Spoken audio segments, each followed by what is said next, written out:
On va parler de Job selon les Écritures. Alléluia. Voilà.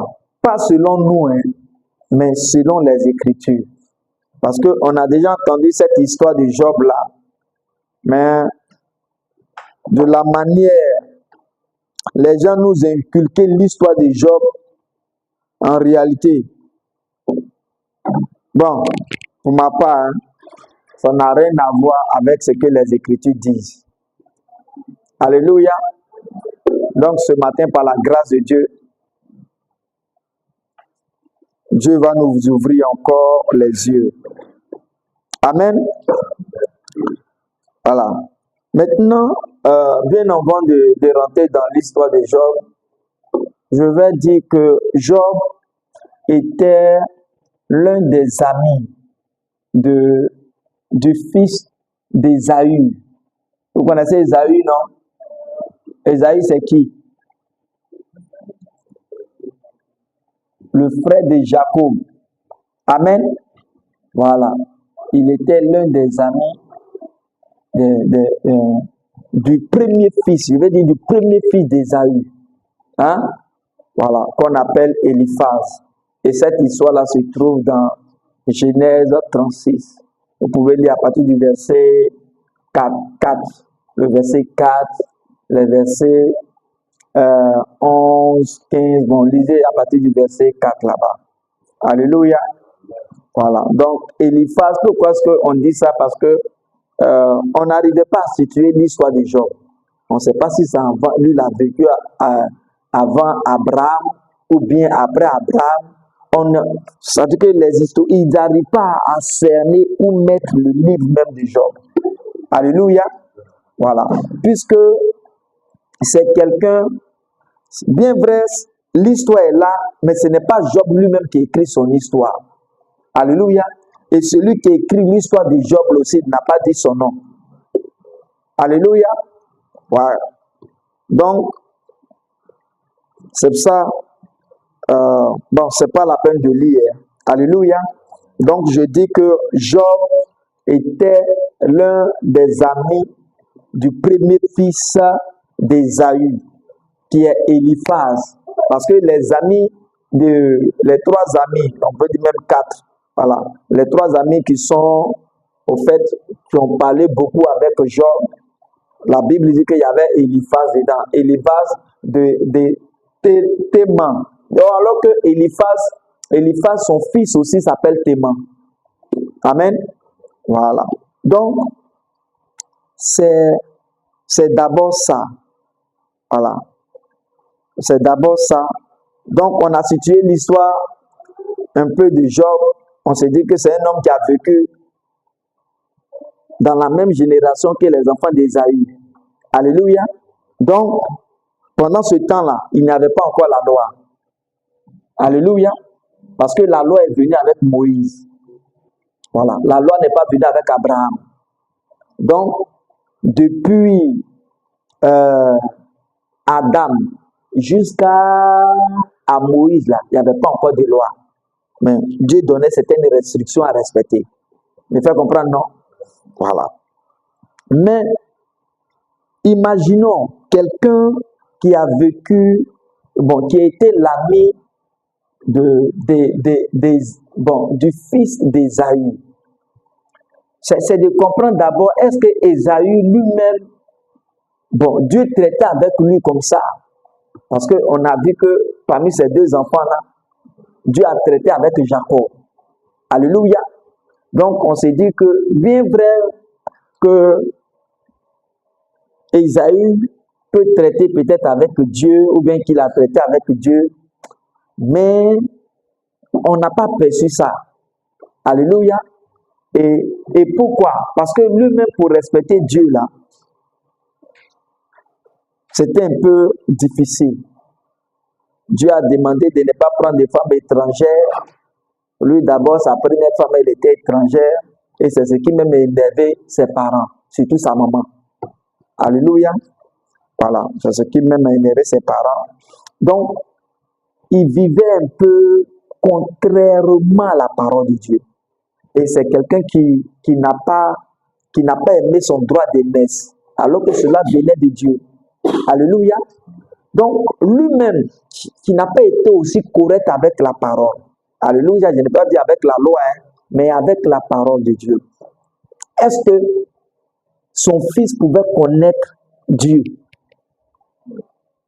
Hein? Donc, c'est vrai que Job respectait Dieu. C'est vrai que Job était un homme pieux, selon ce qui est écrit.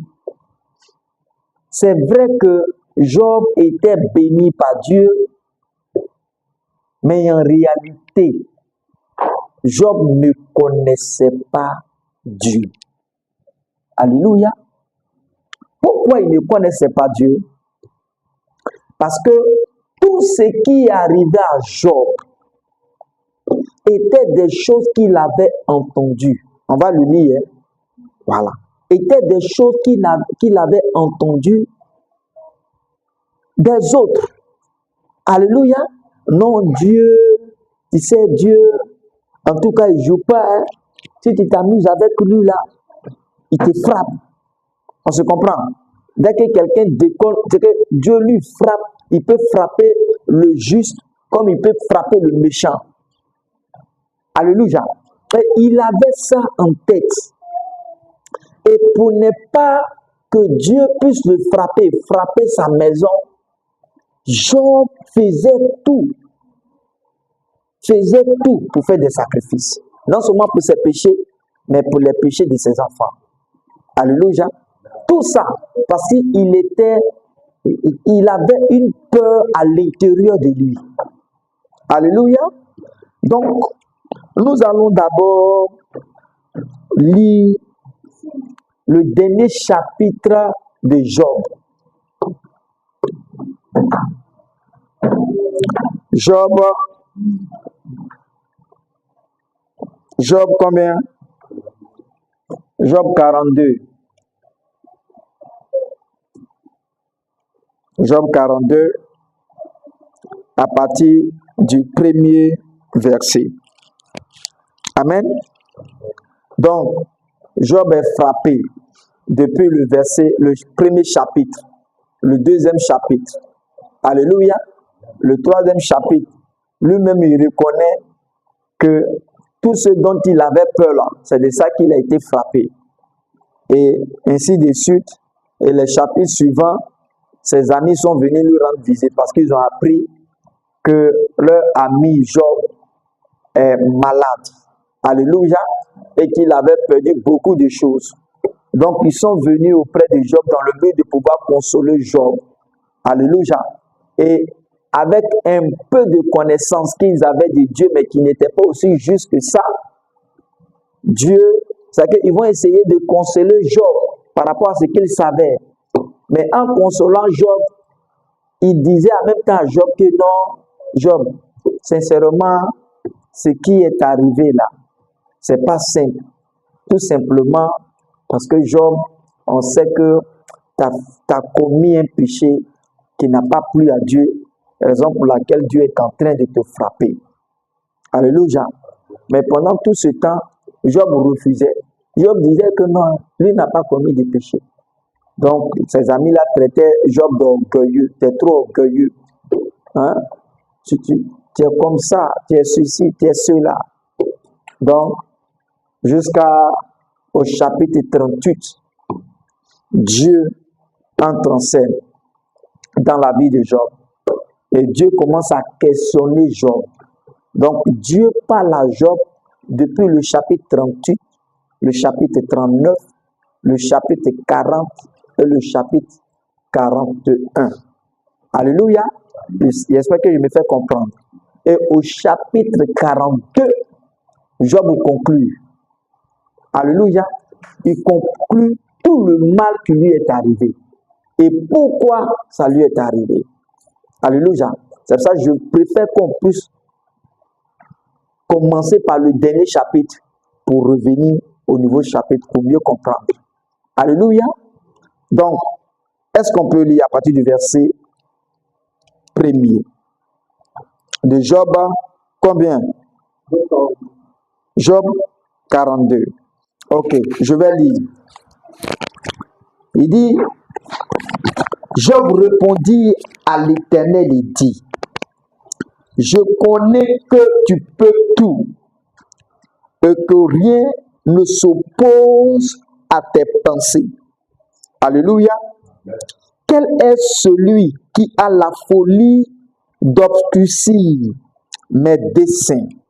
Alléluia. Oui, j'ai parlé sans quoi? Sans les comprendre. Est-ce que je me fais comprendre? Donc, au fait, c'est vraiment important. Et bon, je continue, il dit, oui, j'ai parlé sans les comprendre des merveilles qui me dépassaient et que je ne conçois pas. Alléluia. Donc, Job dit que, au fait, il parlait de Dieu, mais en réalité, il ne comprenait pas. Et qu'on se comprend. Donc, quand il dit j'ai parlé, mais sans les comprendre, ça veut dire que lui-même se met en cause. Alléluia. De ce qu'il n'a pas parlé sainement. Alléluia. De manière correcte. De manière que Dieu comprend les choses. Ce n'est pas de cette manière-là que lui parlait de Dieu. Alléluia. Et c'est vrai. On peut prêcher, quelqu'un peut parler de Dieu, mais en réalité, il n'a rien compris. Et ce qu'il dit là, ce n'est pas vrai. Et qu'on se comprend. Oui, ce n'est pas vrai. Mais est-ce qu'il ne parle pas de Dieu? Il parle de Dieu. Il prêche. Il interprète même les versets. Mais il ne comprend pas. Ce qu'il dit là, c'est faux parce qu'il révèle comment lui pense de Dieu. Et qu'on se comprend. Et non pas comme Dieu demande qu'on parle de lui. Et qu'on se comprend. Et il y en a beaucoup comme ça dans la société. Et il y en a beaucoup comme ça dans les assemblées. Et il y en a plein de prédicateurs comme ça. Ils parlent de Dieu, mais en réalité, c'est faux. Alléluia. Mais est-ce que ces personnes-là sont tous de mauvaise foi? Non, ils ne sont pas de mauvaise foi. Alléluia. Mais seulement que peut-être ils sont tombés sur une mauvaise personne. Bon, sur une personne qui n'avait pas une connaissance propre de Dieu. Alléluia. Qui avait des insuffisances de compréhension. Donc, si tu tombes sur quelqu'un qui a des insuffisances de compréhension de la parole de Dieu, ce qu'il va te transmettre là, ça serait insuffisant. Et comme ça serait insuffisant, le reste là, celui qui va venir compléter là, ça sera Satan. Il me fait comprendre, non? Oui. Donc, on a tous, la plupart, on a reçu une mauvaise compréhension de ce chapitre du livre de Job. Alléluia. Pourquoi? Parce qu'on a toujours dit que Dieu serait en haut là-bas. Et puis un jour, Satan a décidé de monter jusqu'en haut chez Dieu là-bas. Bien vrai qu'il a été précipité, mais il a eu quelque part peut-être une chaîne ou bien quelque chose là-bas, là, et puis il est monté. Et puis bon, il entrait dans la présence de Dieu, et puis il a commencé à parler avec Dieu. Non, Dieu, je suis venu, et puis Dieu, est-ce que tu comprends? Dieu lui demande, mais Job, mais t'es quitté où? Si Satan était le collaborateur de Dieu, et c'est comme ça qu'on a toujours pris le livre de Job, que Satan était le collaborateur de Dieu, ou bien Dieu est le collaborateur de Satan. Donc les deux s'attendent pour décider sur le sort des gens. Et qu'on se comprend. Donc s'il y a une preuve qui vient, ou bien il y a une tentation, c'est que c'est Dieu qui permet que la tentation vienne, ou bien cette épreuve vienne. Parce qu'il veut me prouver par Satan, et puis là comme ça, il va voir comment est mon cœur, et puis par la suite, lui seul va décider de mon sort. Parce que ça va dépendre de comment est-ce que je vais résister face à cette épreuve. On marche avec. Et on bombarde en langue, on prophétise, on parle en langue, on prie. Vous voyez? C'est une insuffisance de compréhension. Et quand tu as cette insuffisance de compréhension, le diable sera là Absolument. Pourquoi est-ce que le diable n'a jamais croisé Adam dans le jardin? Parce que Adam avait toute la compréhension de Dieu. Pourquoi est-ce qu'il s'est approché d'Ève? Parce qu'elle avait une insuffisance, une carence spirituelle de compréhension. Si ça peut se dire, carence. Parce que tu as des carences de vitamines. Alléluia.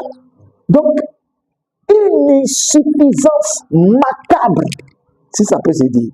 Alléluia. Et c'est pour ça, quand il s'approchait de Ève, il a vu que vraiment elle était insuffisante. Et il n'y avait pas de compréhension nette. C'est pour ça qu'elle a dit, elle dit non, nous mangeons de tous les arbres. Il dit, mais, aïe. Il dit, c'est faux. Est-ce que quelqu'un peut lire Genèse 4, non, Genèse 3, le verset 4?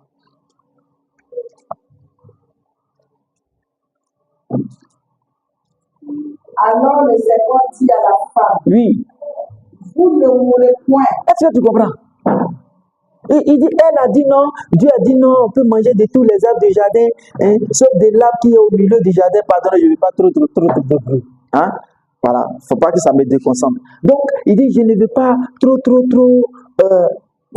a l'air d'entrer dans trop de bruit. Amen. Pardonnez, je veux plus de calme. Donc, il dit non, elle dit non, Dieu nous a dit on peut manger de tous les arbres du jardin, mais sauf des arbres qui sont au milieu du jardin. Mais au milieu du jardin, il y avait l'arbre de la vie. Et qu'on se comprend. Amen. Et la Bible dit que l'arbre de la connaissance du bien et du mal. Elle dit au milieu du jardin. Mais en réalité, le milieu là, c'est ce qu'il fallait manger. L'arbre de la vie là, c'est ce qu'il fallait manger. Donc, quand elle a fait comme ça là, le diable a dit, il y a une insuffisance de compréhension. Il dit non. Qu'est-ce qu'il a dit? Il dit, c'est faux, vous ne mourrez point. Il dit, alors le serpent dit à la femme, oui, vous ne mourrez point. Vous ne mourrez point. Et qu'on se comprend. Et maintenant, comme il a dit, vous ne mourrez point, qu'est-ce qu'il ajoute maintenant? Il va venir avec pour lui maintenant. Il vient avec sa doctrine. Dieu sait. Mais Dieu sait que oui, le jour où vous en mangerez, vos yeux s'ouvriront et que vous serez comme des dieux. Amen. Amen. Elle avait déjà une suffisance de compréhension de la parole de Dieu. Elle ne savait même pas qu'elle avait été créée à l'image de Dieu, qu'elle était comme Dieu. Elle ne le savait pas. C'est pour ça, lorsque le diable est venu lui présenter pour dire, mange ce fruit-là, c'est là que vous serez comme des dieux, alors qu'ils étaient déjà comme des dieux, elle dit, qu'est-ce qui a fait ça? Une insuffisance de compréhension. Et qu'est-ce qui a fait entrer Satan? C'est parce qu'il y avait quelque chose à bûcher là. C'est ça, je le répète, dans Matthieu 13, 18-19, il dit, lorsque quelqu'un entend la parole de Dieu et ne la comprend pas, le malin vient et il arrache. C'est que le peuple qu'il a pris, il arrache. Donc, il est venu arracher ce qu'elle savait pour placer pour lui. Alléluia. Donc, c'est comme ça qu'on a toujours vu le livre de Job. Un livre, c'est que où un enfant de Dieu passe par des épreuves et puis il s'en va dire pour se consoler. Je sais que mon temps d'épreuve là, vraiment, ça va passer. Mais actuellement, je suis dans mon temps d'épreuve. Et il y en avait plein comme ça. Alléluia. Un jour, je suis allé rendre visite à un papa qui était malade, terriblement malade. Et en plus de la maladie, il avait des choses. C'est qu'il est là, il parle avec toi, non? Il dit un mot et puis c'est tape. Il parle un mot. Tout. Qu'est-ce qu'il a causé? Il dit, mais papa, il y a quoi? Pourquoi est-ce que tu fais ça? Il dit non. Il dit non. Qu'il est malade, il sent quelque chose là. C'est ça qui se tape.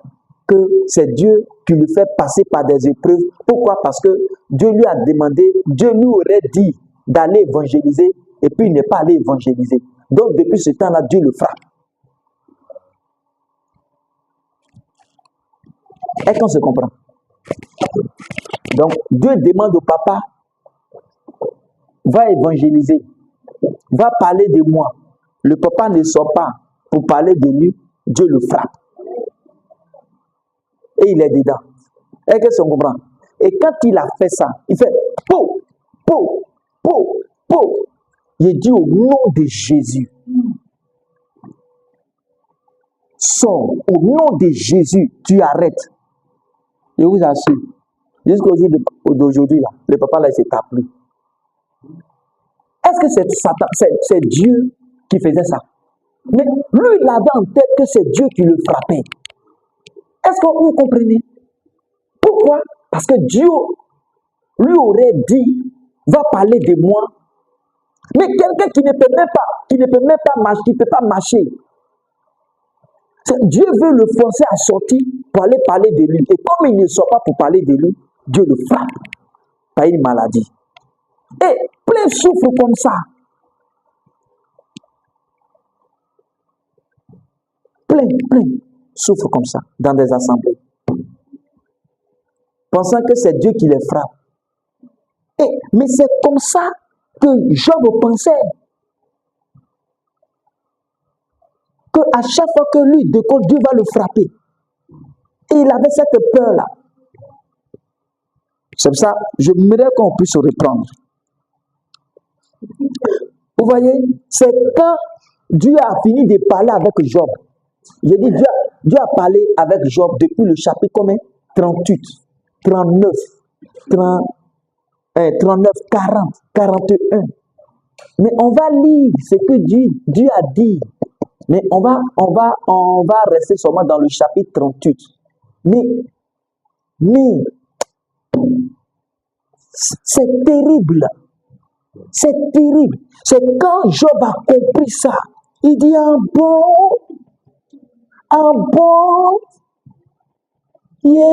que tout ce qui m'arrivait là, ça n'avait rien à voir avec Dieu. Je souffrais là. Mes enfants sont morts. Mes bœufs sont morts. Tous mes biens ont été détruits. Moi-même, j'ai été frappé. Mais les gens vont dire, mais Jah là, c'est quoi? Mais Jah là, c'est étonnant. C'est étonnement. C'était pas Dieu. Quand Dieu va partir là, lui-même, il va décider certaines choses. Et quand il a décidé certaines choses, la Bible dit, c'est pas qu'il a jeûné, il a prié. Ce qu'il a décidé là, tout ce qu'il a perdu là, il a demandé 2 fois. Pourquoi? Il avait une insuffisance, une carence macabre de connaissance de Dieu. Ténébreuse de connaissance de Dieu. Donc, regardons ce qu'il dit. On dit Job répondit. Qui répond? Il dit Job répondit au verset 42. Job répondit à l'Éternel et dit, je connais que tu peux, toi, tout, et que rien ne s'oppose à tes pensées. Quel est celui qui a la folie? Donc, est-ce qu'on se comprend? Regarde, il dit, mais qui est fou pour moi, mes dessins là, mes plans là, pour venir mettre du noir dedans, pour venir détruire mes plans? Est-ce qu'on se comprend? Donc, il a compris que il avait donné accès au diable de venir détruire ses plans. Donc, il prend maintenant l'élan des serviteurs de Dieu. Alléluia. J'allais même dire fils de Dieu, mais il ne pouvait pas être fils de Dieu. Alléluia. Bon, il était fils de Dieu. Bref. Alléluia. Il dit, quel est celui qui a la folie d'obscurcir mes desseins?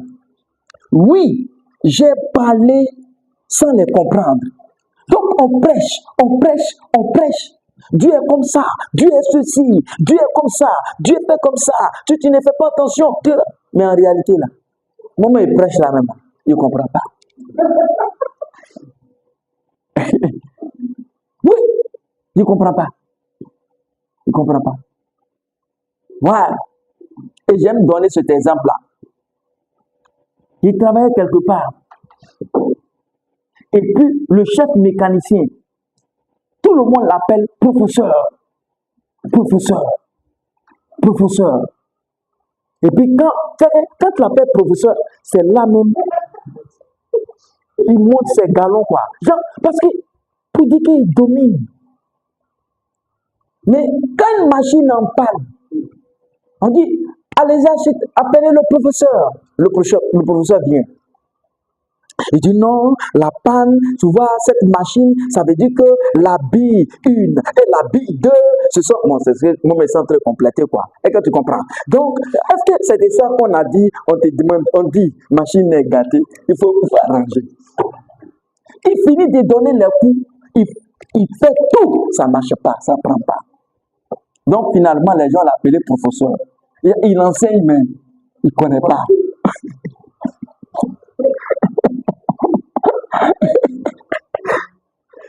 Est-ce que tu comprends? Mais il ne sait pas que quand on l'appelle professeur, là, c'est pour se moquer de lui. Lui, il pense que c'est pour dire qu'il est fort, alors que c'est pour se moquer de lui.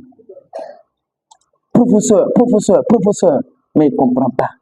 Il ne comprend pas. Mais il y a un autre, c'est que son sous-chef. Lui, il ne veut pas, il ne bavarde pas. Hein? Lui, là, quand il y a panne, il dit, il vient, il démonte, il fait les trucs, pouf, ça marche. Alléluia. Donc, c'est ça. Il dit oui.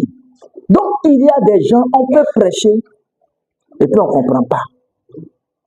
Oui, on ne comprend pas. Et puis Dieu même là, on ne le connaît pas. On prêche, on ne connaît pas Dieu. On ne connaît pas sa parole. On ne connaît pas Jésus. Mais on prêche. Pourquoi? On ne répète que ce que nous on a entendu. Maintenant, ce que tu as entendu là, s'il y a des erreurs dedans, tu t'en vas avec ces lacunes. Et ceux qui vont t'écouter aussi là, tu les mets dans la lacune. Quand eux aussi vont se lever là, pour dire qu'ils ont été appelés là, ils vont mettre des gens dans la lacune. Donc c'est des lacunas et des lacunas, des lacunas. Et en fin de compte, ça devient comme l'infini de beaucoup de carences et d'insuffisance de compréhension de la parole de Dieu. Alléluia. Et ça, pour pouvoir arranger ça, c'est pas facile. Alléluia. Ouais. Parce que plein de générations, c'est qu'ont eu cette insuffisance de compréhension. Et tu fais comment pour les ramener à la véritable compréhension? C'est ce que nous sommes en train de faire. Et quand tu le fais, ceux qui ne comprennent pas là vont dire non. Toi aussi même tu ne comprends pas aussi. Non, ils vont dire non. Il interprète mal, il juge mal. Mais on dit bon, lisons ensemble. Répétons ensemble. Lisons ensemble. Il dit non. Tu sais, c'est pas tout qui est dans la parole de Dieu. Hein? C'est pas tout. Hein? Les choses sont spirituelles. Hein? Les choses sont spirituelles. Hein? Qu'il faut bâtir quand même les hôtels. Il faut des purifications. Hein? Il faut certaines choses. La parole de Dieu est là, mais tout est spirituel. Hein? Est-ce que tu comprends? Ça, il veut continuer avec ses lacunes. Ouais. Parce que il était embobiné dedans. Il est rassasié. Il vomit ça. Ça sort de partout. Pourtant, c'est faux. Mais il ne veut pas. Il ne veut pas reprendre. C'est que reprendre à reconnaître Dieu. Il ne veut pas reprendre à reconnaître. C'est que à connaître encore à nouveau Jésus. Parce que ce que tu as là, la connaissance que tu as de Jésus là, c'est pas ça. C'est pas ça. Si Jésus doit t'amener à tuer des ennemis, ce que tu ne le comprends pas. Si tu dois connaître Jésus et bâtir des hôtels, ce que tu ne le comprends pas. Si tu dois connaître Jésus et faire des rituels, faire des lavements, raser des gens, c'est que tu ne le connais pas. Si tu dois connaître Jésus et parler des liens et dire que les fidèles, ceux qui ont reçu Jésus, sont liés, c'est que tu ne le comprends, tu ne le connais pas. Et tu ne sais pas ce qu'il a fait à la croix pour les croyants. Et ça, tu ne peux pas, ça te fait fâcher. Pourquoi? Tu es pharisien.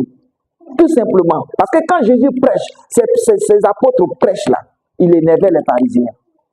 Parce que l'ancien système, ça leur donne l'argent. Ça donne l'argent. Parce que cribler un fidèle, le malmener, pour toi puisse sortir, ton argent puisse sortir là. Il ne veut pas laisser ça, hein? Oui, parce que ce message-là, tu le prêches. Un message qui donne libre cours aux fidèles de faire offrande quand il veut, de donner comme il veut. Tu ne l'opprimes pas, tu ne le malmènes pas, tu ne l'effraies pas par l'enfer, tu ne l'effraies pas par des démons que tu aurais vu depuis son village. Hein?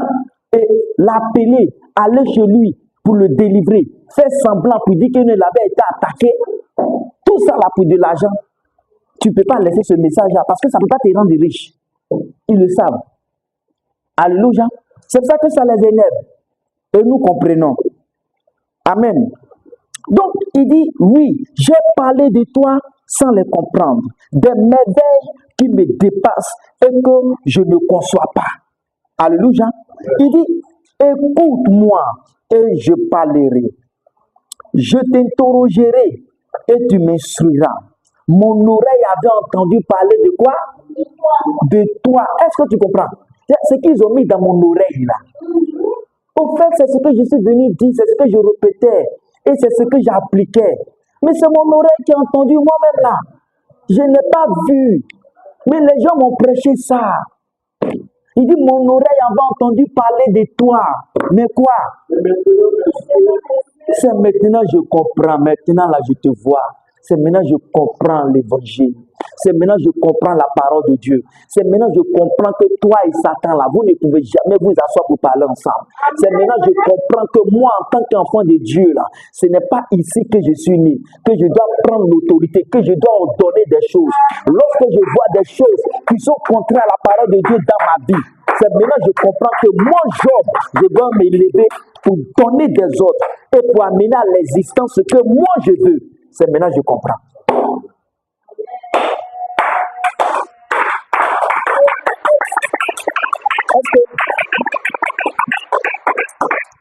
Est-ce que vous comprenez? Donc, tout ce qu'il racontait depuis chapitre 1 jusqu'au 38 où Dieu est venu là, lui et ses amis et tout le monde là, c'était faux. C'était du brocodie. Voici le message qui délivre les gens. C'est ça là qui a franchi les gens. Alléluia. C'est ça. C'est ce qu'on appelle l'évangile. Et nous disons aux gens, venez à l'évangile. Venez à l'évangile. Si vous ne prêchez pas l'évangile, ce que vous êtes en train de dire là, ça va vous conduire à l'enfer. Parce que vous ne prêchez pas Christ. Vous prêchez vous-même. Vous utilisez vos pensées là pour prêcher. Ce que vous êtes en train de faire là, Dieu n'a jamais fait ça. Pourquoi vous faites ça? Pourquoi vous faites ça? Oui, pourquoi vous faites ça? Et vous-même là, quand vous baptisez vos hôtels là, vous baptisez ça pour avoir une réponse de Dieu. Alors que quand les gens baptisaient même dans l'Ancien Testament, c'est parce qu'ils avaient déjà eu une réponse de Dieu. C'est que Dieu leur a répondu qu'ils baptisent hôtel pour dire merci à Dieu. Maintenant, vous là, vous baptisez hôtel pour avoir des réponses de Dieu. Mais c'est Satan. Et vous détruisez. Nous, on dit que c'est déjà fini. Vous dites non. On doit détruire encore. Bon, comme ça vous rend riche, ça vous donne voiture, ça vous donne des maisons, billets d'avion. Continuez. Mais quand vous allez, si vous n'arrêtez pas, vous tombez à l'enfer avec tout ça, la billet d'avion et tout le cortège qui vous suit. L'évangile là, ça affranchit. Alléluia. Hein, tu avais voulu. Ouais. Parce que ma fille, là, Uh-huh. on a vu l'habitude de se voiler Mhm. à la Mhm. Donc, elle, c'est son habitude. Mhm. Dans son église, là-bas, elle ne se voile pas. Mhm. Maintenant, elle a dit que son passé a dit, vous vous voilez, vous venez à l'église comme des vieilles femmes. Oh Dieu du Seigneur, Père. Mon Dieu. Que l'Éternel a dit, mais et donc elle n'a rien dit. Elle, c'est sa foi. Mhm. Lui qui se voile. Mhm. Elle est pas. Mhm. Mhm. Il dit que vous pouvez mettre des mèches, mais venez, je vais prier dessus. Mhm. Vous allez faire une leçon, vous allez mettre des mèches, vous allez prier. Oh mon. Donc, c'est ce matin, elle a dit, non, vraiment. Elle dit, Tu vois ça? je vais prier. Tu vois ça? Tu vois ça? Tu vois ça? Hein? Vraiment, les gens croient sur toi. C'est du brocodie quoi. Tu sais, tout vise, tout va vers l'argent. Ouais. Alléluia. Et c'est ça. Et ce que nous sommes en train de dire, on n'a pas dit que non, l'église n'a pas besoin d'argent. L'église a besoin d'argent, mais il faut que ça soit correct dans des normes. Alléluia. Voilà. Donc il dit, mes oreilles avaient entendu parler de toi. C'est ça que j'ai pensé comme ça là. Mais mes yeux, mais maintenant, mes yeux t'ont vu. C'est pourquoi je me condamne. Est-ce qu'on se comprend? Je n'ai pas raison. Tout ce qu'il pensait là. Il dit c'est pourquoi je me répand. Est-ce qu'on se comprend? Donc quand on a compris qu'on a eu un mauvais enseignement, on doit se repentir. On se répand. Se repentir là, ce n'est pas confession des péchés. C'est de changer de mentalité, changer d'idée. Revenir à Christ. Reprendre la parole pour revenir à Christ. Alléluia. Et son message. Ce n'est pas de dire non, Jésus dans ton message. Hein. Mais ce que tu dis là, est-ce que ça sort de la prédication de la croix? Est-ce que si on met la croix dedans là, ça peut tenir? C'est de ça qu'il est question. Donc, imaginez, ça veut dire que quand il dit, mon oreille avait entendu parler de toi, mais maintenant mes yeux t'ont vu, c'est pourquoi je me condamne et je me répands sur la poussière et sur la cendre. Alléluia. Ça veut dire que le chapitre 1, du chapitre 1 jusqu'à 36 là, tout ce qui a été dit là-bas là, ça n'émanait pas de la pensée de Dieu. C'était les discours des gens. Et qu'on se comprend. C'est ce qu'il est en train de dire ici. Il dit, j'avais entendu, hein. C'est parce que j'ai entendu là qu'il est en train de parler comme ça. Et vous allez voir par la suite au chapitre, au verset 7, ces amis même là, qui sont venus pour dire non, Job, vraiment, il faut demander pardon à Dieu, hein? Il faut faire des sacrifices pour que Dieu puisse te pardonner. Là, comme ça, il pourra te restaurer. Regardez ce que Dieu va dire. Écoutons, hein. Il dit, après que l'Éternel eut adressé ses paroles à Job, il dit à Eliphaz de Théman, ma colère est enflammée contre toi et contre tes deux amis. Et qu'on se comprend. Alors que eux là, ils sont venus dans le but de pouvoir consoler Job, non? Mais en consolant Job, ils étaient en train de reprendre Job pour dire que non, c'est parce qu'ils auraient péché, que Job aurait péché, que cela lui arrive, que ces malheurs-là le frappent. Alléluia. Maintenant, Dieu vient pour dire non, vous là même là, je suis fâché contre vous. Alléluia. Ça veut dire que tout ce qu'ils ont aussi raconté à Job là, c'est comment? C'est faux. Alléluia. Donc voici des choses qu'on ne doit même plus considérer. Tout ce qu'ils ont dit là, c'était les pensées. Alléluia. Mais est-ce que dedans là, ça ne sonnait pas Dieu? Ça sonnait Dieu. Est-ce qu'on se comprend? tout ce qu'il disait là, est-ce que ça ne sonnait pas Dieu? Ça sonnait Dieu. Non, est-ce que tout ce qu'il prêche là, est-ce que ça ne sonne pas Jésus? Ça sonne Jésus. Mais est-ce que c'est le message de Jésus? C'est là la différence. Il dit, après cela, je reprends le verset 7. Il dit, après cela, après que l'Éternel eut adressé ses paroles à Job, il dit à Eliphaz de Théman, ma colère est enflammée contre toi et contre tes deux amis, parce que vous n'avez pas parlé devant moi avec droiture, comme l'a fait mon serviteur Job. Alléluia. Donc, il va leur demander par la suite, non, de faire des sacrifices pour que les péchés soient pardonnés. Est-ce qu'on se comprend? Amen. Est-ce qu'on a compris? Maintenant, qu'est-ce que, avant qu'on arrive au chapitre 42, avant que Job ne croise Dieu, ou bien Dieu ne vienne vers Job pour lui parler, qu'est-ce que Job avait dans la tête? Qu'est-ce qu'il avait dans la tête? Pourquoi est-ce que ces malheurs-là sont tombés sur Job? Donc, on va prendre Job 3, le verset 25. Job 3, le verset combien? 25. Job 3, le verset 25. Ce que je crains, c'est ce qui m'arrive. Ce que je redoute, c'est ce qui m'arrive. Donc, il dit quoi? C'est que quoi? Je crains, c'est ce qui quoi? M'arrive.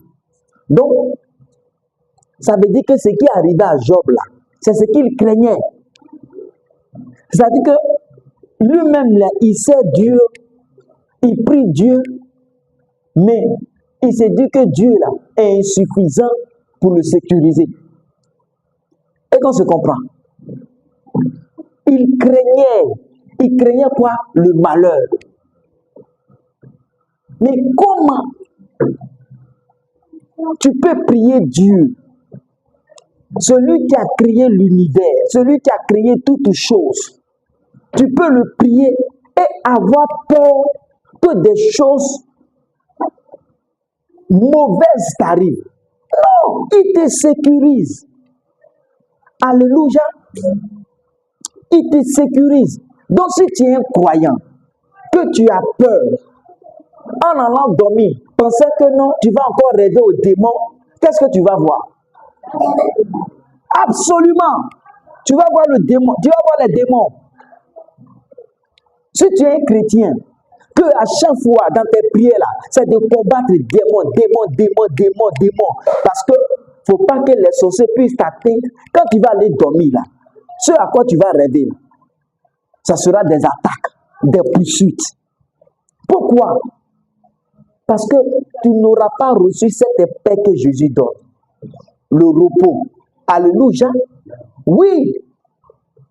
Parce qu'on ne t'a pas prêché l'évangile qui délivre, qui affranchit. Alléluia. L'évangile qui nous donne la paix. L'évangile qui nous justifie. Ils ne t'ont pas prêché ça. Alléluia. Donc, il dit au verset 25, il dit, ce que je crains, c'est ce qui m'arrive. Ce que je redoute, c'est ce qui m'atteint. Alléluia. Donc, il avait peur de quoi? Prenons maintenant le chapitre 1. Alléluia. De quoi est-ce que Job avait peur? Qu'est-ce qu'il craignait?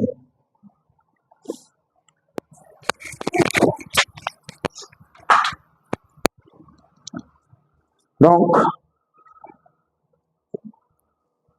ce thème-là, je ne sais pas si on va le finir aujourd'hui. Peut-être on va le faire en 2 temps. Amen. Donc, lisons à partir du chapitre 1er. Alléluia. Au fait, souvent, il y a des petits résumés. Voilà, selon les versions des Bibles, il y a des petits résumés qu'ils font pour pouvoir mieux comprendre quand même le texte. Mais souvent, les chrétiens sautent ça pour aller ailleurs. Et qu'on se comprend. Voilà. Sinon, dans le petit résumé là, c'est que c'est dit que c'est des choses que Job, ce qu'ils vont raconter maintenant là, c'est des choses que Job lui-même là, C'était des choses auxquelles lui-même pensait. Donc c'est Job qui s'est parlé à lui-même. Et qu'on se comprend. La conversation, lorsqu'il dit non, Satan est parti, c'est Job lui-même qui pensait comme ça. Alléluia. Voilà. Donc, lisons. Il dit, il y avait dans le pays d'Uz un homme qui s'appelait Job. Et cet homme était intègre et droit, craignant Dieu et se détournant du mal. Il lui naquit 7 fils et 3 filles. Il possédait 7000 brebis, 3000 chameaux, 500 paires de bœufs, 500 ânesses et un très grand nombre de serviteurs. Et cet homme était le plus considérable de tous les fils de l'Orient. Alléluia, alléluia. Ses fils allaient les uns chez les autres et donnaient tour à tour un festin. Alléluia. Et il invitait leurs 3 sœurs à manger et à boire avec eux. Le papa est riche, donc chaque jour il y a fête. Alléluia. Maintenant, s'ils sont 7 fils, ça veut dire que tous les 7 jours de la semaine, c'est bourré de fêtes. Tiens! Toi, tu attends jusqu'à 31 ou même 1er janvier pour manger poulet, pour mettre. Lui, là, eux, là, c'est chaque jour. Donc, imaginez un peu comment Job était riche. Alléluia. Donc, il dit au verset 5, et quand les 3 jours de festin étaient passés, Job appelait et sanctifiait, c'est quoi? Ses fils. Donc, tellement il a peur. Oh mon Dieu. Oh mon Dieu. Tellement il a peur. Alléluia. Donc, Job faisait quoi? Il dit, sanctifiait ses fils, puis il se levait de bon matin et offrait pour chacun d'eux un holocauste. Regarde, tellement il a peur. Il fait des holocaustes à Dieu. Il ne faut pas que le malheur puisse arriver à ses enfants. Un holocauste. Il dit, je suis où? Il dit, car Job disait, peut-être mes fils ont-ils péché et ont-ils offensé Dieu dans leur quoi? Dans leur cœur. Alléluia.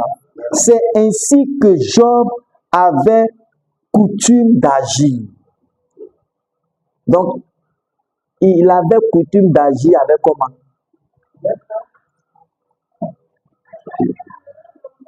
Tu sais, tu t'approches pas de tes enfants pour demander ce qu'ils ont fait là, est-ce que c'est bon ou pas? Tu ne sais pas.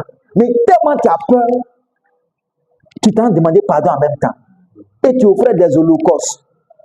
Mais c'est la peur là. Alléluia. Il avait peur d'être frappé. Et tu ne peux pas prier Dieu et avoir peur de quoi que ce soit. Il est tout suffisant pour nous garder. Alléluia. Il est tout suffisant pour nous sécuriser. Il est tout suffisant pour pouvoir nos besoins. On ne doit pas servir Dieu avec la peur. Alléluia. Maintenant au verset 6. Maintenant, ce qu'ils vont dire maintenant là, je vous ai dit que quand on commençait là, le livre de Job là, c'est pas Job lui-même qui écrit le livre, c'est quelqu'un qui écrit. Celui qui écrit là, on connaît pas son nom. Et qu'on se comprend. Mais il relate l'histoire de Job. Amen. Donc ce qu'on va commencer là, c'est des pensées de Job. Amen. Parce que pour croiser Dieu, si Satan veut croiser Dieu, mais c'est dans le cœur d'un croyant. Alléluia. Ouais, c'est dans le cœur d'un croyant. Il va le croiser au ciel là-bas. Parce que le croyant là, quand il commence à douter, c'est que qui est en train de le faire douter? C'est le diable. Alléluia. Donc, ce qu'il était en train de dire là, c'était des choses qui sortaient de son cœur. Et qu'est-ce qui sortait de son cœur? Lisons le verset 6. Il dit, or, les fils de Dieu vinrent un jour se présenter devant l'Éternel. Et Satan vint aussi au milieu d'eux. Et qu'on se comprend. C'est les pensées de qui? Hein? Est-ce que c'est une histoire réelle? Ce que nous sommes en train de dire là, c'est dans la tête, les pensées de Job que ça s'est passé. Mais pour celui qui n'a pas lu tout le chapitre et qui ne connaît pas, qui n'a pas compris, à partir du chapitre 38, 39, 40, 41, jusqu'au chapitre 42, ne peut pas faire sortir ça. Lui va se dire que non, c'est comme ça que c'est une histoire réelle. Alors que ça s'est passé dans les pensées de qui? De Job. Alléluia. Il me fait comprendre, non? Voilà. Il dit, Cette réunion a fait la pensée de Job. la pensée de Job. C'est comme ça, lui pensait que Satan peut s'approcher de Dieu. Et qu'on se comprend. Pour parler d'un croyant. Et puis bon, Satan lui-même va aller éprouver. Et qu'on se comprend, non? Le croyant là. Pour que Dieu puisse décider si ce croyant-là est avec lui ou pas. Il me fait comprendre? Maintenant, verset 7. Il dit, l'Éternel dit à Satan, d'où viens-tu? Regarde. Regarde. Dieu qui s'assoit avec Satan, et puis ils sont en train de causer. Quelqu'un qui a été précipité du ciel. Pourquoi depuis là, il n'est pas monté? Et puis c'est quand ils arrivent sur la vie de Job, il va décider de monter maintenant pour aller croiser Dieu. Vous avez vu ça où ça? Depuis qu'il est tombé là, il ne monte plus. Et même quand il était en haut, hein, il n'a jamais vu Dieu. Il n'a jamais causé avec Dieu. Parce que la Bible dit que Dieu habite une lumière inaccessible. Même les anges qui sont en haut là-bas, là, ils ne connaissent pas Dieu. Et qu'on se comprend. Mais ils voient une lumière quelque part là-bas. Et qu'on se comprend. Mais ils ne l'ont jamais approché. À plus forte raison, il va aller s'asseoir, il va mettre à bourrer, puis les deux vont causer. C'était les pensées de Job. Comme ça peut être les pensées d'un croyant. Ce qui m'arrive là, c'est que vraiment, Satan est en train de m'éprouver. Il pense que moi j'ai renoncé à ça. Hein. Ça, il laisse pas. Pourtant que tu te maltraites. Tu souffres cadeau. Tu souffres cadeau. Comme le papa là dont j'ai parlé là. Il est malade, il dit que c'est Dieu qui le frappe. Aïe. Et qu'on se comprend. Bon, j'aimerais même qu'on puisse lire. Quelqu'un peut prendre 2 Corinthiens 6, 14 à 16, pour mieux comprendre. Si Satan peut s'approcher de Dieu, puis ils vont causer. Aïe! Non. Il dit, chrétiens souffrent tout simplement par manque de connaissance. C'est tout. C'est tout. Le verset là, résume, tu dis par manque de connaissance, mon peuple périt. C'est tout. Pourquoi est-ce que ça ne va pas? C'est parce que tu ne connais pas. Pourquoi est-ce que tu es maltraité? C'est parce que tu ne connais pas. Pourquoi est-ce que tu souffres? C'est parce que tu ne connais pas. C'est tout. Hein? 2 Corinthiens 6. Lisons à partir du verset 14. 2 Corinthiens 6, verset 14. Hein? Ne vous mettez pas avec les infidèles sous un joug étranger. Il dit, ne vous mettez pas avec des infidèles sur un joug comment? Étranger. Et qu'on se comprend. Hein? Pourquoi? Hein? Car oui. Quel rapport y a-t-il entre la justice et l'iniquité? Donc, il dit, mais il y a quel rapport entre la justice et puis l'iniquité? Hein? Ou y a-t-il de commun entre la lumière et les ténèbres? Il dit lumière et puis ténèbres là. Il dit, est-ce que... Bon, regarde. Si on éteint de suite là, la lumière là, qu'est-ce qui va venir? Si on allume la lumière, est-ce que ténèbres peut venir encore? Il n'y a pas rapport. Et qu'on se comprend. Hein? Verset 15. Oui. Quel accord y a-t-il entre Christ et Bélial? Bélial? Il dit, quel rapport y a-t-il entre qui? Christ et Bélial. Christ et Bélial. Et qu'on se comprend. C'est que Christ et puis démon Bélial, Jean Satan là, il y a quel rapport entre les deux? Et puis ils vont s'asseoir tout. C'est que l'autre va s'asseoir sur son tabouret ou bien sur sa chaise, et puis les deux vont causer. Il y a quel rapport? Hein? Pour que je puisse penser qu'il y a un rapport entre Dieu et Satan, comme si Satan était le policier de Dieu. Et qu'on se comprend. Comme Comme si c'est les démons et le diable que Dieu utilisait pour aller superviser tous ses enfants. Et quand ça ne va pas, il dit, bon, Satan, allez, taper, va frapper là-bas. Non, ça là, il faut redresser. Et puis il dit, Satan, viens encore. Il dit, mais il n'y a même pas de rapport entre Christ et Bélial. Il n'y a pas de rapport. Ou quelle part a le fidèle avec les fidèles? Il dit, mais il y a quelle part entre le fidèle et puis les fidèles? Quel rapport y a-t-il entre le temple de Dieu et les idoles? Quel rapport y a-t-il entre le temple de Dieu et les idoles? Car nous sommes le temple du Dieu vivant. Quand nous sommes quoi? Le temple du Dieu vivant. Oui. Comme Dieu l'a dit, j'habiterai et je marcherai au milieu d'eux. Oui. Je serai leur Dieu et ils seront mon peuple. Ouais. C'est pourquoi sortez du milieu d'eux et séparez-vous, dit le Seigneur. Parce qu'il n'y a pas de rapport. Il n'y a pas de rapport. Pour que Satan puisse s'asseoir avec Dieu. Oh mon Dieu. Bon, je préfère prendre 1 Timothée 5, 1 Timothée 6. 1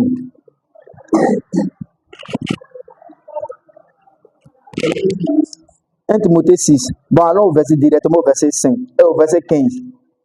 Verset 15 et verset 16. 1 Timothée 6, verset 15. Parlez de Dieu là.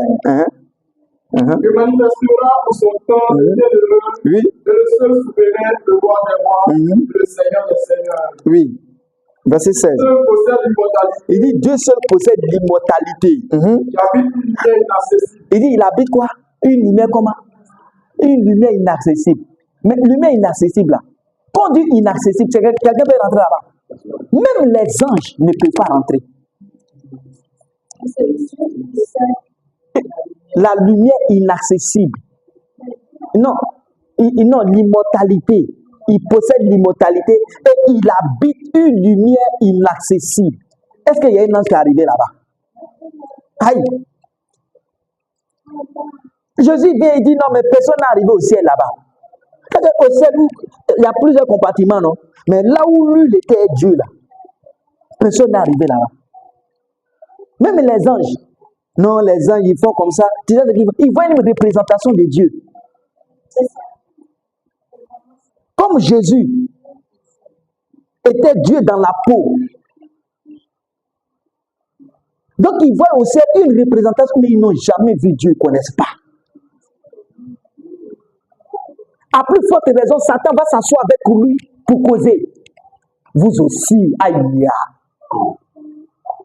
C'est ça pour lire l'Ancien Testament. Il faut connaître le Nouveau Testament, surtout les épîtres, afin que tu sois éclairé sur l'Ancien Testament. Parce que là-bas, là, c'est ombre. Ombre là, quand tu es dedans, là, tu vois bien. Aïe. Donc, il faut partir avec la lumière des épîtres du Nouveau Testament là, pour éclairer là-bas, pour voir bien. Sinon, tout ce qui se passe dans l'Ancien Testament là, non, Dieu est ici, non, Dieu a apparu à Moïse, Dieu a fait ça, il a donné la loi à Moïse. Quand tu arrives dans le Nouveau Testament là, il dit non, hein, Dieu là, quand Moïse est parti là, il a croisé un ange, il l'a vu. Oh, attends, je vais nettoyer d'abord. Maintenant, vous allez m'excuser. Il faut que je nettoie. Et puis la semaine prochaine, on va revenir pour bien expliquer. Alléluia. Il dit non. Hein? Quand Moïse partait là, c'est pas Dieu, il a vu. En fait, moi, ça m'étonnait.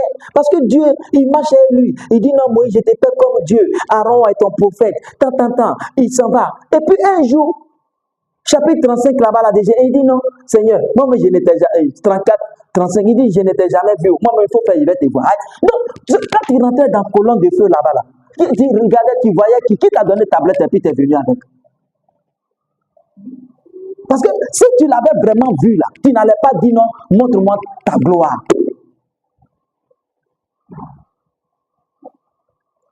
Donc, si tu ne vas pas avec la lumière du Nouveau Testament, tu ne peux jamais voir. C'est que tout ce qui va être dans l'Ancien Testament, là, ça va t'embrouiller. Où Dieu n'a pas frappé, tu as dit que non, Dieu a frappé. Où un ange a frappé, tu dis non, c'est Dieu. L'ange a mis feu, on dit non, c'est Dieu. Et on prend Dieu, genre, Dieu c'est un frappeur. et le jour, il ne frappe pas. Donc, c'est que les humeurs de Dieu dépendent de toi. Oh. Mais si les humeurs de Dieu dépendent de moi, mais c'est que Dieu lui-même il est insuffisant.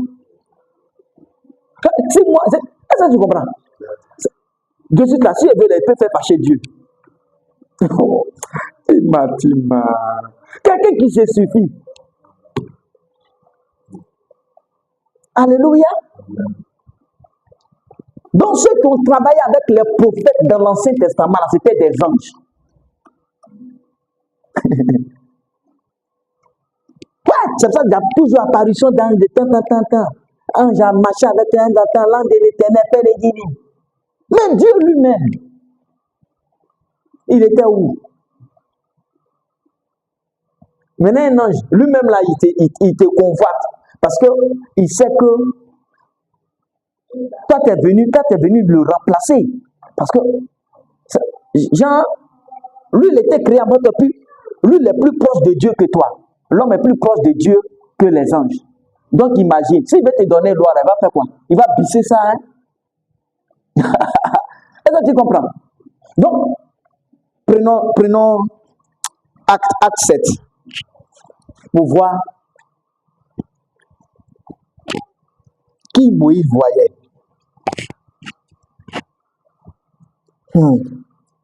Acte 7. Lisons le verset 30. Acte 7, le verset 30. C'est Étienne qui est en train de raconter.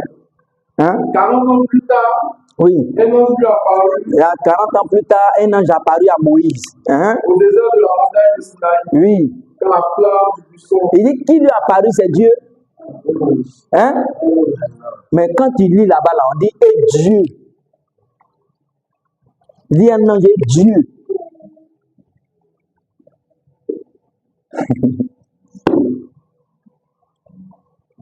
Lis le verset 37 et 38. On va comprendre l'aile. Dieu a donné commandement, non? Maintenant, loi, là, on va voir qui est venu donner. Hein? Au verset 37. Oui. C'est ce que Moïse qui dit aux fils d'Israël. Dieu vous suscitera d'un de vos frères un prophète comme moi. Moïse a prophétisé que Jésus va venir. Celui qui, lors de l'assemblée au désert, était avec l'ange. Donc, était avec qui? L'ange. Était avec l'ange. Hein? Qui faisait quoi? Lui parlait sur la montagne de Sinaï. Oui. Et avec nos pères reçu des oracles. Mais quand on regarde dans l'Ancien Testament, on dit c'est avec Dieu, il parlait là-bas, non? Il dit c'est avec l'ange, il parlait. Et puis il lui a donné les oracles.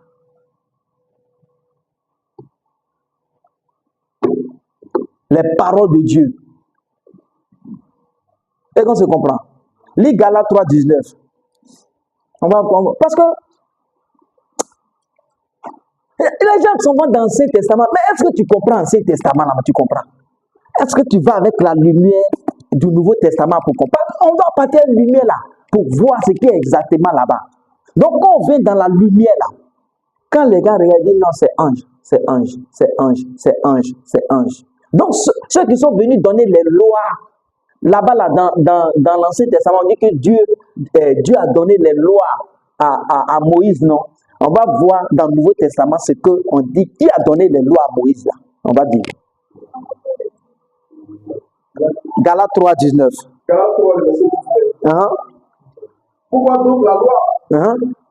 Il dit pourquoi donc la loi? Elle a été donnée ensuite à cause des transgressions. Donc, ils ont donné la loi là à cause des péchés, des trucs qui se passaient. Mal. Jusqu'à ce que la postérité, oui, à qui la promesse avait été faite, elle a été promulguée, oui. Donc la loi là, ça a été promulgué par qui? Par les anges. Donc, c'est qui Moïse a vu pour avoir les lois là? C'est les anges.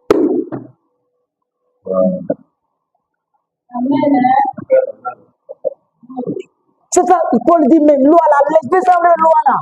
Nous, on n'est plus les anges. Nous, on est avec le Fils lui-même.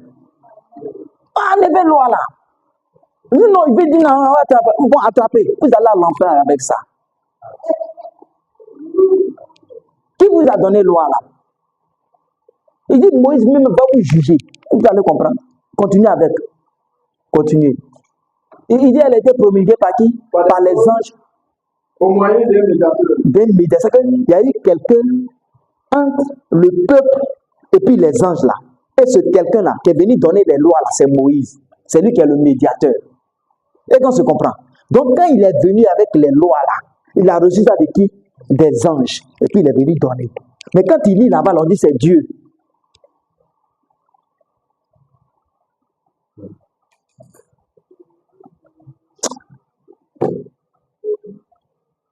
Et qu'on se comprend. Donc, c'est que Dieu et puis Satan ne peuvent jamais s'asseoir. Même quand il était ange de lumière là, les deux ne se sont jamais assis pour parler. C'est pas maintenant où les anges déchus là, les deux vont s'asseoir pour parler, et surtout de qui? D'un enfant de Dieu. Parti. Non, Dieu, Satan allait voir Dieu. Parce que ce qui m'arrive là, c'est entre les deux.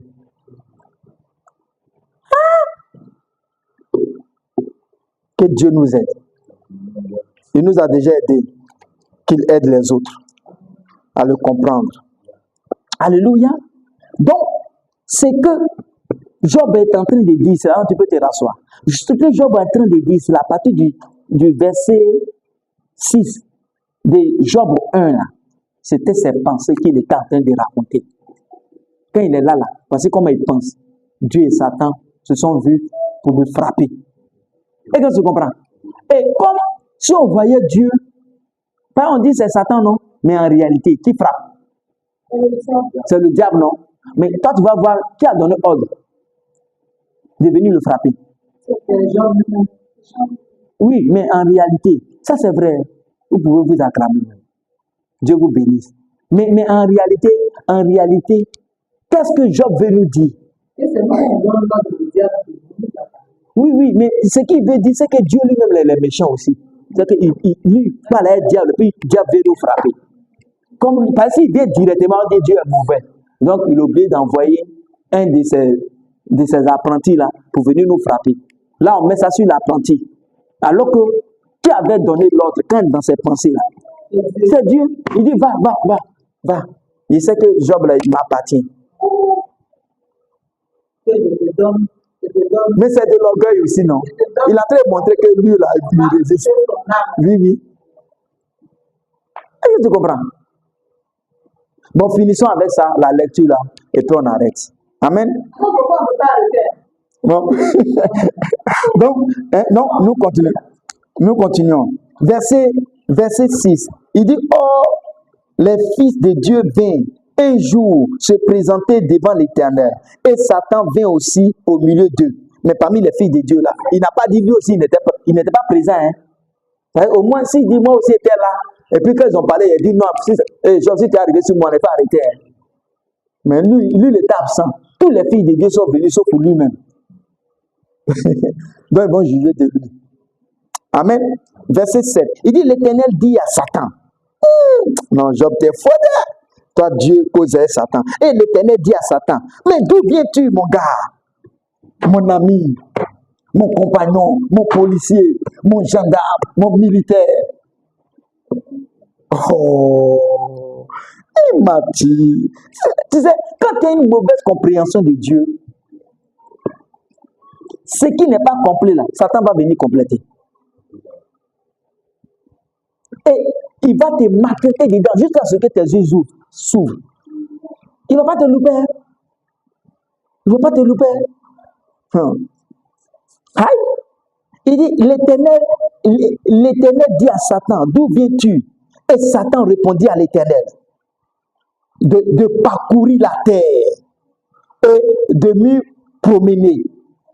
Ouais, comme Caïn, il dit, l'étranger vagabond, il dit, tu seras vagabond sur la terre. Donc, tu vois que le premier vagabond là, c'était. Hein? C'était qui? Ben, lui, il se promet son mari. Le premier affairage. Le premier affaireur. Donc, si tu es un affaireur là, regarde. Bon, toi, tu n'es pas enfant de Dieu, tu n'es pas dedans. Hein. Mais j'allais dire que peut-être, c'est pas ton papa direct, peut-être que c'est ton oncle de l'autre côté là-bas. C'est Satan. Lui, il se promène dans la maison des gens. Et lui, là, il appelle quoi? Ils ont même quoi aujourd'hui là? Mais c'est parti là-bas. Ils n'ont pas moyen quelque chose de bon, hein. On dirait que ça ne va pas là-bas, hein. On t'a dit de venir dire ça. Donc il dit, Il dit, l'Éternel dit à Satan, d'où viens-tu?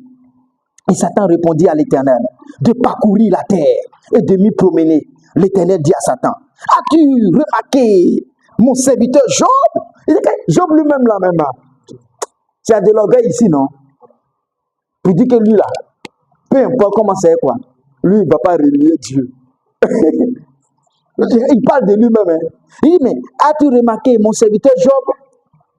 Et il n'y a personne comme lui sur la terre. Comme si nous aussi on n'allait pas venir sur la terre. Il dit, il n'y a personne comme lui sur la terre. Hein? Donc, même Abraham n'était pas sur la terre. C'est-à-dire qu'il n'a pas aussi été bon comme Job. Il dit, il n'y a personne comme lui sur la terre. Hein? C'est un homme comment? Intègre et droit, craignant Dieu et se détournant du mal. Et Satan répondit à l'Éternel, est-ce d'une manière désintéressée que Job craint Dieu? Ne l'as-tu pas protégé? Donc, Satan, Job sait que au moins Dieu protège qui? Il dit, ne l'as-tu pas protégé? Lui, sa maison et tout ce qui est à lui, tu l'as béni. Tu as béni l'œuvre de ses mains et ses troupeaux couvrent le pays. Mais, étant ta main touche à tout ce qui lui appartient, et je suis sûr qu'il te maudit en face. L'Éternel dit à Satan, voici tout ce qui lui appartient, je te le livre. Regardez, Dieu, il parle à Satan quand il dit non, Satan, il faut aller faire. Il dit, je te le livre. Seulement, ne porte pas la main sur lui. Et Satan se retira de devant la face de l'Éternel. Tout ça, on a dit, c'est quoi? Ça s'est passé où ça? Dans les pensées de Job.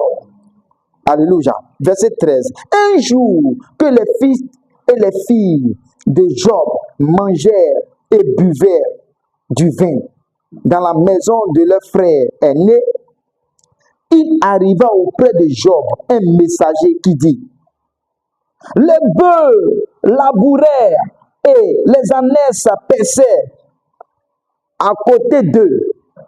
Il dit, des Sabéens se sont jetés dessus. Ils ont enlevé et ils ont passé les serviteurs au fil de l'épée. Et je me suis échappé, moi seul, pour t'en apporter la nouvelle. Mais tout ça, qui créait ça? Job. Il dit, ce que je crains, c'est ce qui m'arrive. Il craignait. Amen. Donc, il parlait encore lorsqu'un autre vient et dit, le feu de Dieu est tombé. Et regardez, ce n'est pas le feu de Satan. Hein? Le feu de Dieu. Il dit, le feu de Dieu est tombé du ciel et a embrasé les brebis et les serviteurs. Donc, il n'a pas perdu seulement que ses enfants, il a perdu beaucoup de serviteurs aussi. Alléluia. Et embrasé les brebis et les serviteurs et les a consumés. Je me suis échappé, moi seul, pour t'en apporter la nouvelle. Toujours il y a un qui s'échappe. Toujours il y a un qui s'échappe. Il dit, il parlait encore. C'est que les nouvelles là se succédaient seulement. Il dit, il parlait encore. Lorsqu'un autre vint et dit, des Chaldéens formés en 3 bandes se sont jetés sur les chameaux. Ils les ont enlevés et ils ont passé les serviteurs au fil de l'épée. Je me suis échappé moi seul pour t'en apporter la nouvelle. On tue aussi ses serviteurs. Alléluia. Il parlait encore. Il parlait encore. Lorsqu'un autre vint et dit, tes fils et tes filles mangèrent et buvaient du vin dans la maison de leur frère Élie. Et voici, un grand vent est venu de l'autre côté du désert et a frappé contre les quatre coins de la maison. Elle s'est écroulée sur les jeunes gens et ils sont morts. Et je me suis échappé moi seul pour t'en apporter la nouvelle. Alors Job se leva, déchira son manteau et se rasa la tête. Puis, se jetant par terre, il se prosterna et dit, je suis sorti comment? Nu du sein de ma mère, et nu je retournerai dans qui? Alléluia. Est-ce que c'est comme ça pour un chrétien? Hein? Nous, on rentre dans le sein du Père.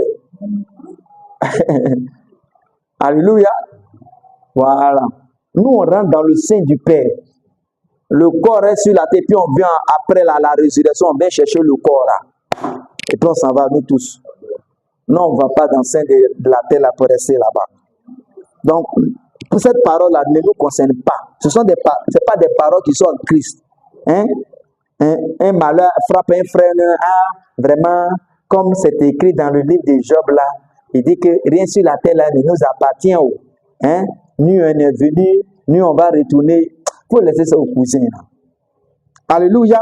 Il dit l'Éternel a donné et l'Éternel a comment? Est Dieu, ce qu'il donne, il prend. Vous aussi.